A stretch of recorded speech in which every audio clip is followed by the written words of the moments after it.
So the change in the climate can greatly affect the resistance and quality of natural resources, cause the migration of some species to higher elevation, and lead to the extinction of others. There's an excellent movie done by Narpa, I forgot his first name. It's called The Weeping Apple Tree. And it was made in the Uttarakhand. And it showed that a place where people used to grow apple, okay? They cannot do it anymore because it's too the winter are too warm, okay? So the apple have migrate to higher altitude. So those people who used to live with harvesting apple have to change their livelihood totally because it's not suitable anymore.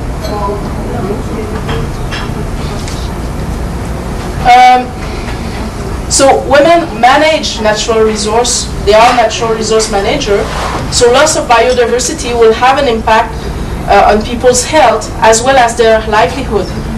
We should not forget that in remote area, people depend a lot on plants for curing their diseases, and those plants are disappearing.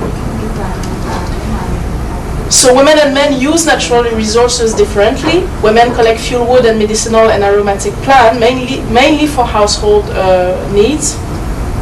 And men collect timber wood to generate incomes. So while women's role is underestimated and they are often excluded from conservation initiative, and like I said earlier, sometimes even to use the natural resources, they cannot, for example, use the forest product because now it's a national park. So it really affects their workload. And finally, the last stories is in Umla, in Nepal. It's really it's the most remote district of Nepal, very poor. Those people used to live with food scarcity for years. Okay, this is not something new.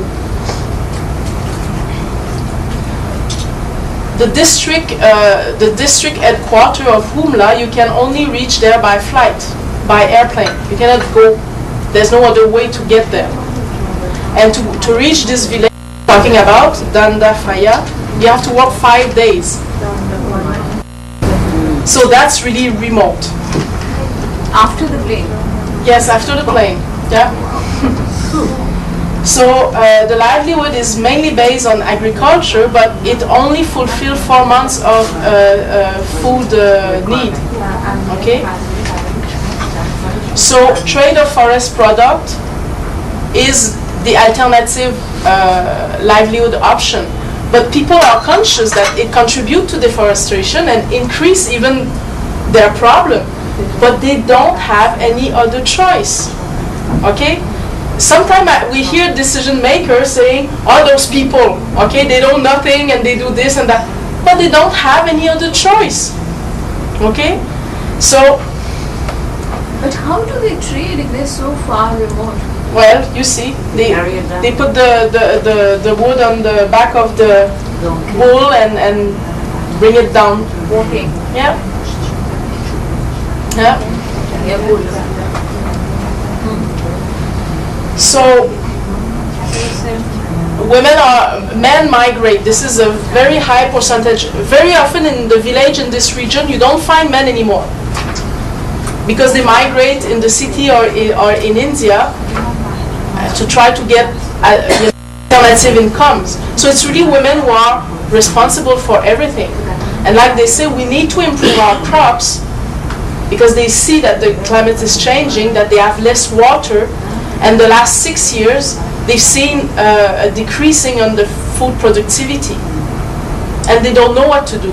This is very far to access information if you think about that, you know. And the extensionist service are going there very often. So like they say, we need to improve our, to increase the, to prevent famine. Our children are crying and they are hungry. We have to find something to do. Also, women's drudgery increased during men's migration. Like they say, we work very hard and we are tired, but we are living here in the mountain. What can we do? They don't have access to technology, those women.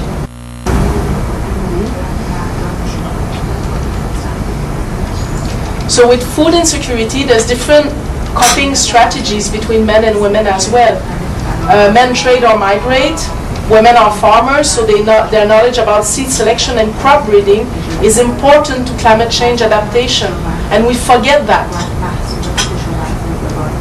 Last year I was invited in a session with the participants were irrigation technician, engineer.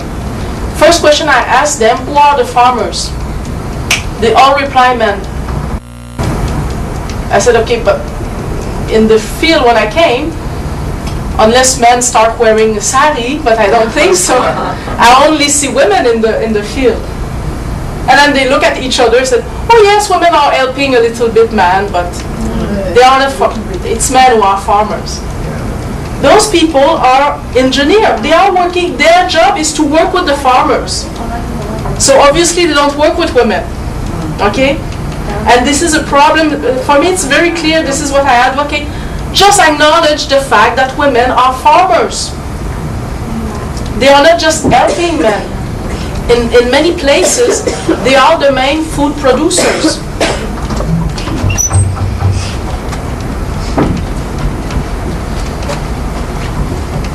Okay.